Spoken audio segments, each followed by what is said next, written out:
let's react to when I played a gig with my friend the Tuesday that just passed. All right? Let's see if Loom want to be my friend here. All right. So we did a gig and we played a tune that my friend called, and it was literally in the spirit of the moment. I didn't know. I haven't played this tune for. At that point, hadn't played that tune for like 1.5 years. So I was a little. Yeah, we'll see how it goes. All right, let's go get into it. Okay, this is the tune "Fee Fi Fo Fum" by Wayne Shorter.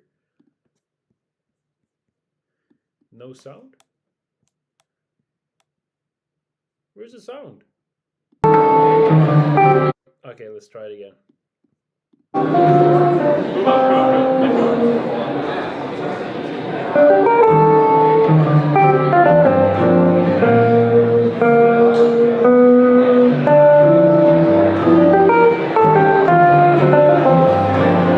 Okay, if you notice there, I actually lost the chords there. So the tune goes Fee Fi Fo Fum. Go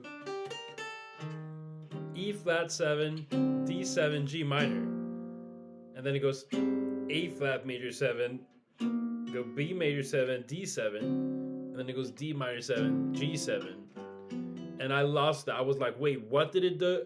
What does it do? I remember it being like a weird tune, but I just didn't remember because this stuff that happens in the tune is quite hip. So it took me like one chorus to actually get into it, and yeah, I mean, I'm pretty grateful to have the opportunity to get into it, to actually kind of remember it after one chorus. But I mean, it's quite scary when it happens. I'm like trying to solve the situation real quick. So let's see what happens after.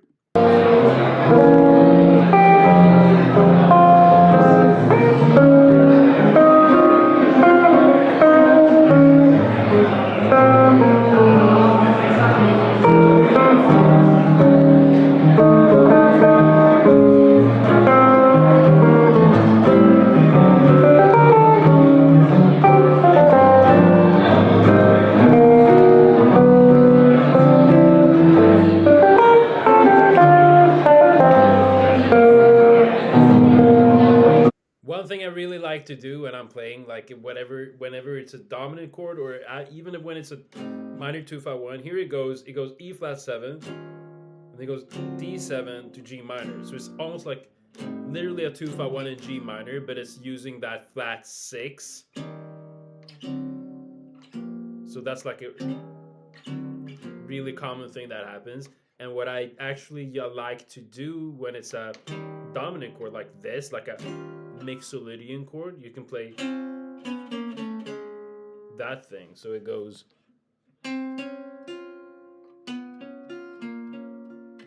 So you just start with this, and then you go up to the 9th, and then you go down half steps. So whenever you have a dominant chord,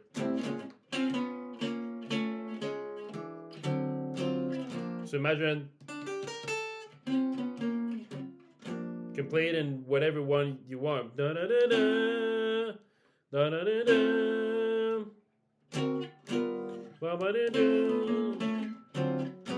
Alright, you do whatever you want. Da da da da.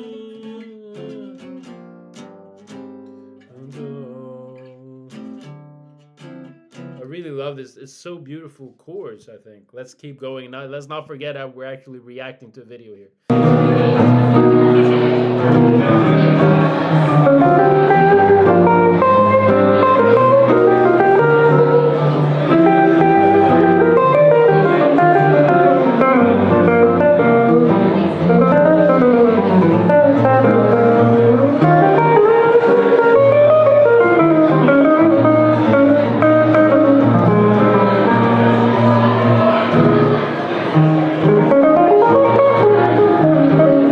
You know that thing in Fee Fi Fo Fum, it goes da ba be ba de de ba ba ba ba. So it's like a we call them dots here in Sweden, but I'm not really sure what they're gonna call.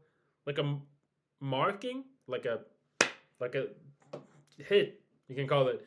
And then I just play there. this chord. So you have this B flat 7 sharp 11. You just played the B flat there, open D, the 7th here, and then all of the other notes are just open. You get this amazing B flat sharp 11, B flat 7 sharp 11. So I did that there. Dong, gong, gang, ga, ding, ding, gong, gong, good up. All right, so that's just a cool thing that I did.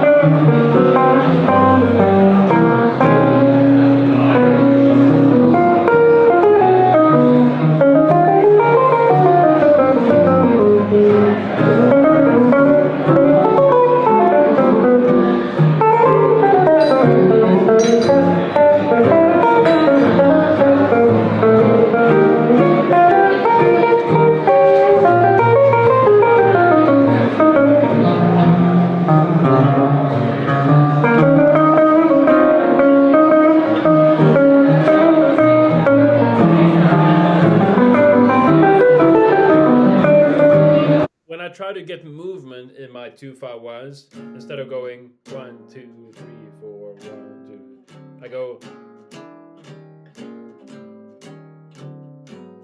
So you just go a half step up to whatever. If it's a B flat, E flat 7, you can go. So B, just kind of. So you get that walking bass sound. So that when I play duo, that is really something that I really think about all the time. To get that movement going, right? That's movement. You play one thing and instead of just playing, you play. When it's movement involved, it makes it all dance more. And so we try to strive for being a moving thing. We strive for being a moving thing. Something like that. I don't know.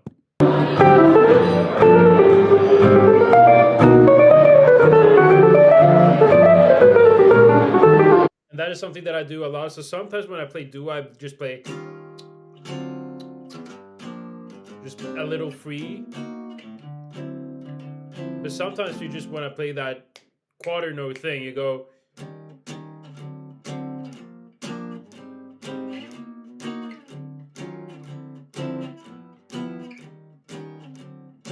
you're getting that. So that is just a nice thing to do when playing duo too, because you can think like a bass player does. Bass player, they don't just play walking all the time. They play a 2 feel, right?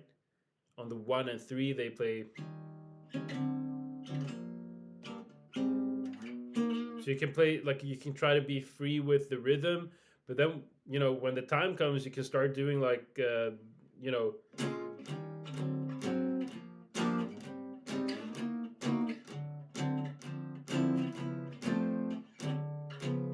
so you kind of keeping that quarter note feeling going.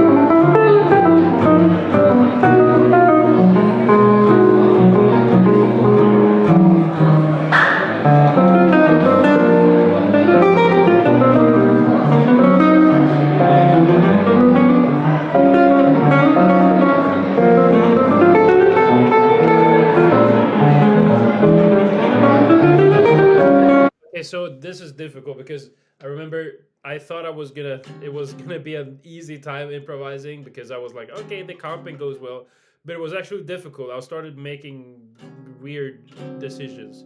So basically, I don't even know what I was doing, but literally it didn't feel like I was kind of going at a direction which I actually wanted to go.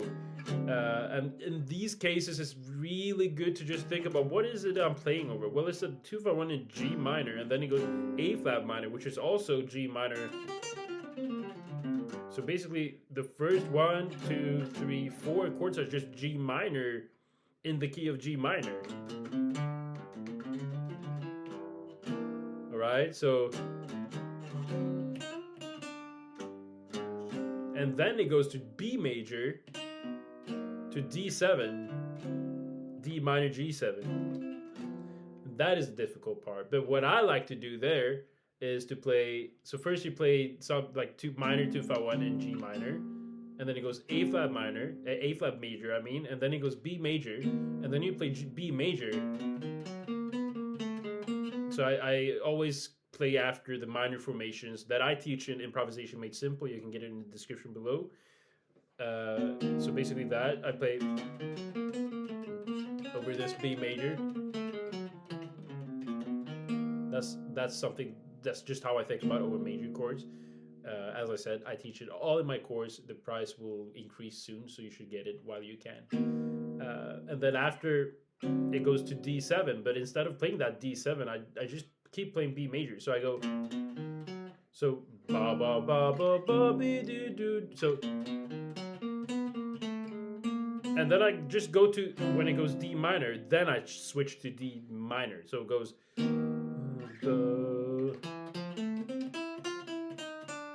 All right, so it goes.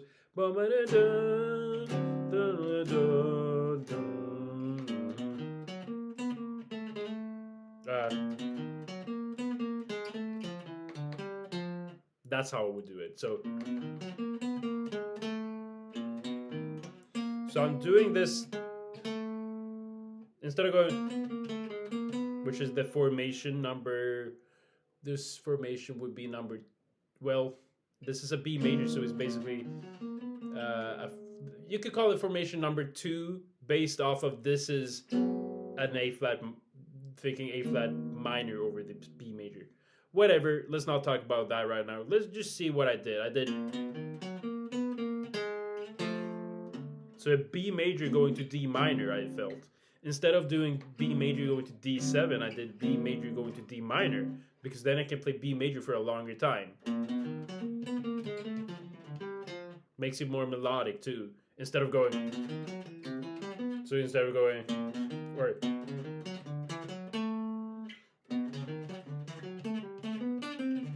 which you can do, you can play B major D7, but I mean, okay, but what I think is usually when I play, I just want to play, you know what I'm saying? Just okay, just B major to D minor instead of going B major D7, which this is like giant steps, right? And that is also something I think about in giant steps, right? Skipped everything except that E flat major 7. Just went B major to E flat. All right, don't sue me. All right, people will sue me because I'm not playing over every chord. But I'm not saying you shouldn't. I'm saying doing that too. All right, just you can play over both all chords when it's a giant step kind of vibe. But in reality, you don't have to do it all the time because that will just. I mean, playing melodic is also, I think, about just kind of not thinking about all this stuff that goes on and kind of being like, nope, I don't want to play over you. I'm choosing to play over you instead. I'm going to delay this, and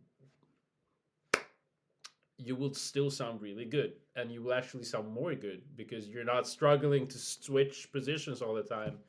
So in a way that also simplifies it, that simplifies it, and at the same time, not only does it simplify it, it just makes it easier too, and it makes it sound more good. So it's like, I mean, just start doing it, my friend.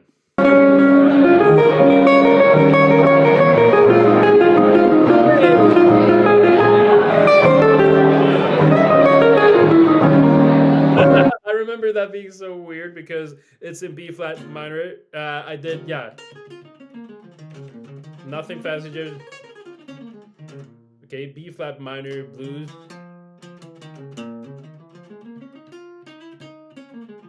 All right, practice your blues minor scale. And I wanted to do. I remember when I played something wrong. I actually I did it in the wrong key because I was like up in it, but then. The funny thing is, it just sounded pretty good in my ears now. One thing I really like to do is, you know, this part. You can go.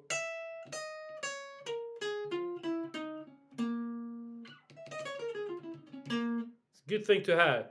And also play with dynamics.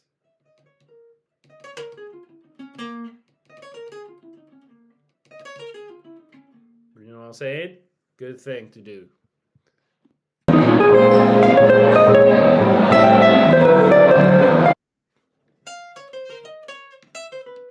You know that part where it goes.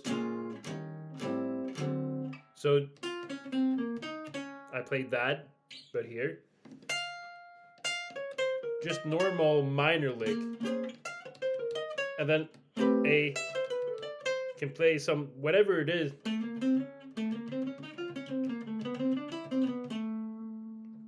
Find a minor lick you like,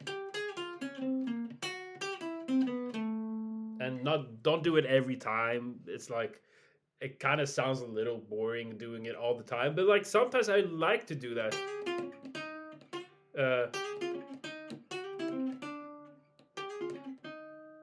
But sometimes you want to kind of connect them more in a way that's like playing the second formation from B flat minor. So there I just played it in the same position, but what I did, it went up B flat minor, and then I went, which is like this A minor triad. A minor triad. Right, so I went.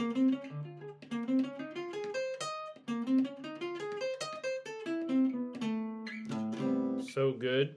And that is not actually something that I played. I just kind of came up with it now. So you should literally, if you don't want to buy the course, which I understand if you don't want to, it's not for everybody, but it's okay. Actually, it is. If you want to make improvisation simple, you should definitely get it because I talk about if you want to learn to like map out the fretboard, you want to play stuff. You want to play cool bebop lines without having to know a million scales. Just basically these 4 formations that I teach in my course. And I do it in extreme detail. I show you exactly how to mix them up in standards. You should definitely check out the course in the description below. But if you don't want to get it, I get you. But one thing I can say is that it literally is a lifesaver when it's a difficult tune that goes. When it's like difficult tunes, you can kind of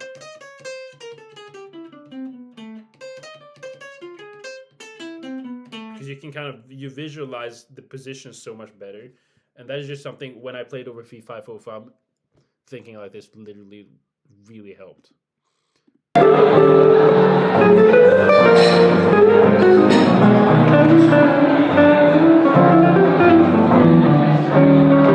Hey, that's a cool vid.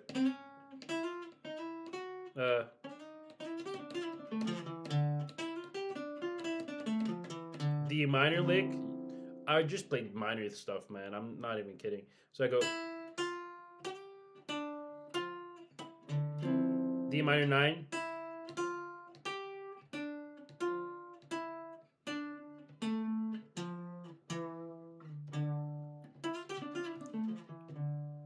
Right?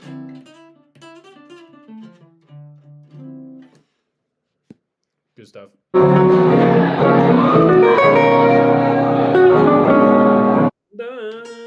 Major 7 of the major, major 7 of the major. So it lands on that B major, and then major 7 is a great note to land on.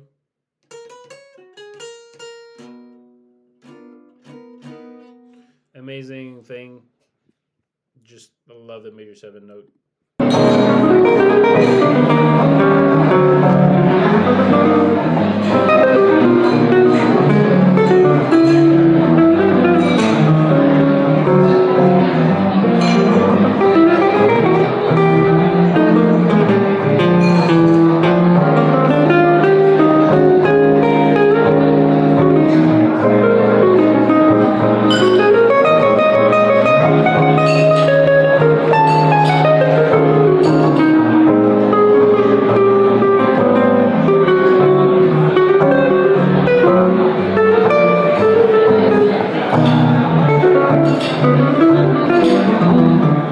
Did that again. Okay, so it was a lot of blues scale there.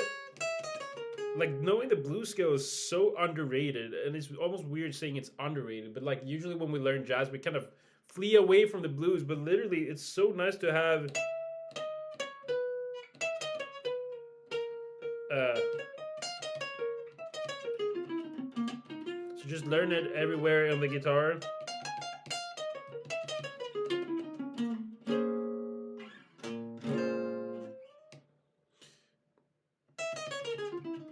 Start with that.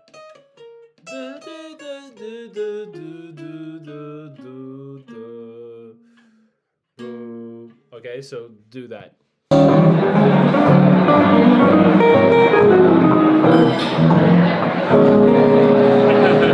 Okay, and there, which as you saw, I was a little unsure where we were in the form, or that maybe somebody played something wrong. Maybe it was me, maybe it was my friend. Doesn't matter. When somebody plays something wrong, it's not about that shit just happens when you play live in live situations. So don't expect everybody to play right, or just don't look up and be mad at people. Just listen, okay? If someone's ahead of you or you're behind, just listen and calibrate and have fun. You see? Just laugh at it and be like, "Oh, I didn't know we were there." Okay, let's go. Just move forward. You know what I'm saying? So that's just something that I live by.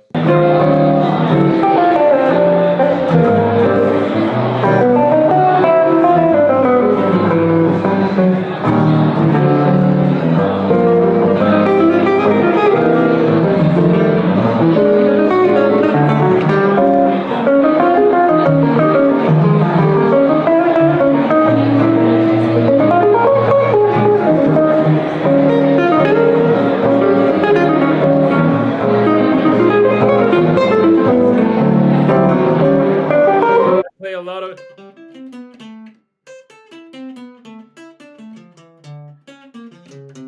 That's a lick that I really like. So learn that if you want to. It's cool. So if you have, learn it from every string.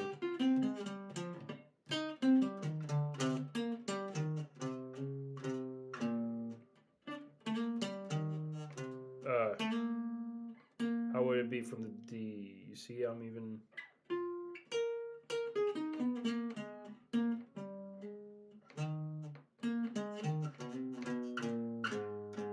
So you see, no wonder I don't do it from the D string because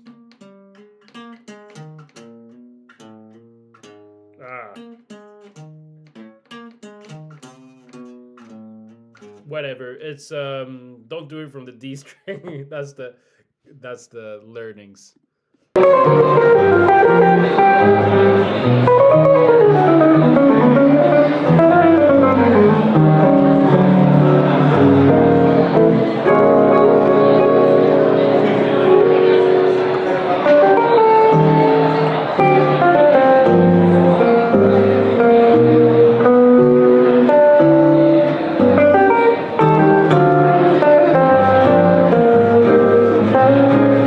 I did there in the beginning just to make it move. Da, da, da, da, da, da, da.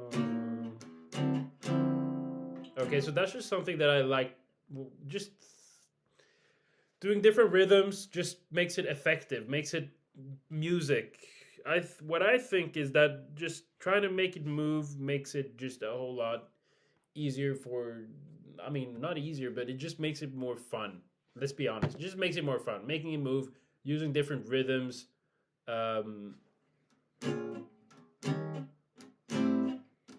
Just use it for a while so it actually get established.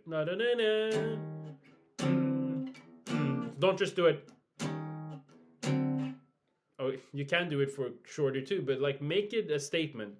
Keep doing it, and it makes the music more it makes it more versatile in like what we're hearing. It makes it more versatile, makes the music just more fun to play and listen to, I think.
that's basically it. And man, I'm so happy to see this because it just makes me so happy playing with other people. It makes me so happy, and that's just something that I hope that should be your goal, because I have not have like me playing guitar. It's not just, I think this gig that I have with this my friend Dog is like um one of the like it really makes me happy. Like it never made me happy just sitting at home practice, but actually going out playing is just the most fun thing ever.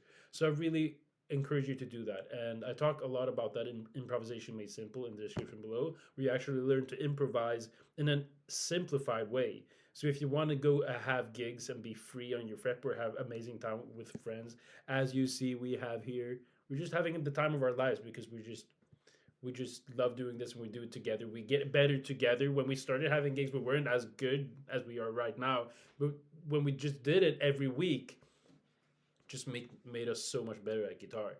So I do really recommend you doing that. And at the end, you notice when we landed in that B major 7, and I did this thing. Uh, so I did B major, and then I did C sharp major. So I do it like this.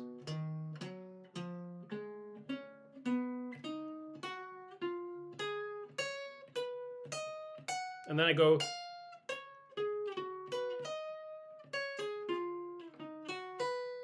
All right. So then you have some phrases to play when someone's ending a tune. Like you can go.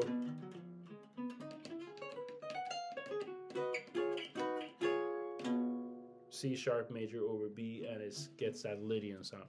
So if you want more videos about me reacting, please tell me, because this is fun, and we have a lot more material too. I'm actually releasing a vlog of this day that you're seeing when we're playing. So it's going to be a fun thing. Comment below if you have any more questions. And man, this was fun. I hope I see you in the next video. Take care of yourself. Please subscribe so the channel just gets more people in it, and that would just be so much fun to just make jazz guitar more available for more people. So I hope I'll see you in the next video. Take care of yourself, and comment if you want any stuff that I cover or whatever it is. And I'll see you later, man. Bye bye.